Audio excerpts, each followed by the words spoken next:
Chapter 3 of Boruto 2 Blue Vortex has been released, and I'll say that we got another great chapter, and I can't wait till we get chapter 4. First off, Himawari is on the cover of this chapter, so it means that she's going to play a bigger role soon, because she still does have that unknown power that Damon sensed, so maybe we're getting closer to that.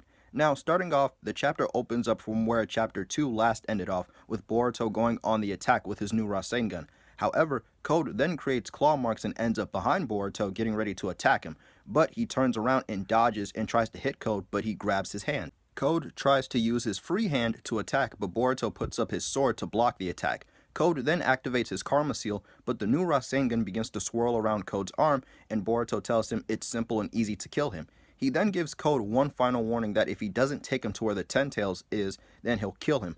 Code, of course, isn't too pleased about hearing that and tells Boruto if he can do it, then do it, as he launches at him for an attack. Now, it looks like the Rasengan Uzuhiko is blocking attacks from Code and is acting as a shield for Boruto, so it looks like this move has multiple uses.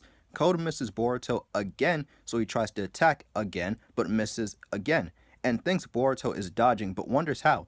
Now, looking at these attacks, it's clear that base Boruto is stronger than Code, who doesn't have his limiters on and has his Karma Seal activated, and he's embarrassing him. It doesn't even look like he's trying, and it's just toying around with Code.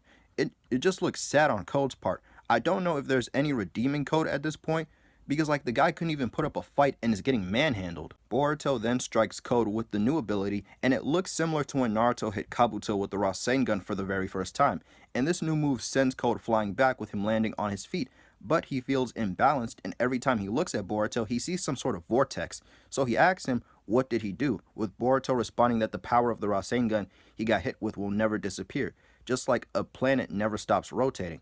This new ability seems to do long-lasting damage, which is unique from a regular Rasengan. The new Rasengan incorporates the rotation of the planet itself, and what's interesting is that Damon is able to decipher what the ability is just by Ada telling him what's going on, and based on his facial expressions, he seems impressed by it, so it looks like Damon may finally get the all-out fight that he's been wanting from Boruto. After stumbling around, Code falls near a tree with Boruto approaching him and is now in front of him, with Code having a worried look on his face, which just makes him look even worse.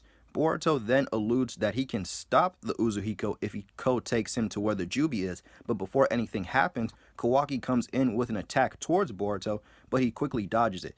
Team 10 and Himawari joins the scene as well. Boruto's expression finally changes when he sees and hears Himawari. Of course, seeing his little sister for the first time in 3 years would get to his feelings. While this is going on, Code tries to escape, but Kawaki shrinks his claw marks. Then he sends a clawgram out of the mark on his head and escapes through that. We cut to see Sarda and a Jonin who's with the guy that got trapped by the clawgram into a tree in the last chapter, and Sarda is telling the Jonin about the clawgrams and is saying that the guy who's in the tree is still alive.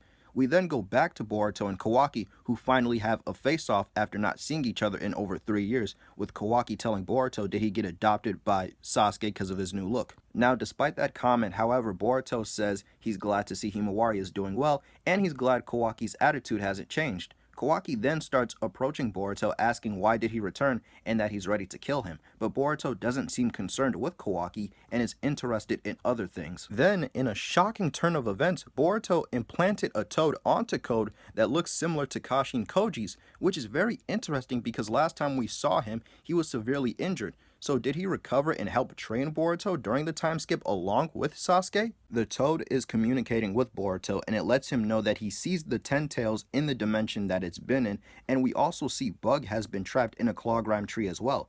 Boruto then forms a hand seal to get ready to do something, and that's the way the chapter ends. Now, it's clear that chapter 3 is setting up more things in the future, as well as showcases a fraction of Boruto's new powers, and it only makes us wonder what he'll be like when he has a battle, i.e. Damon, that he has to go all out for.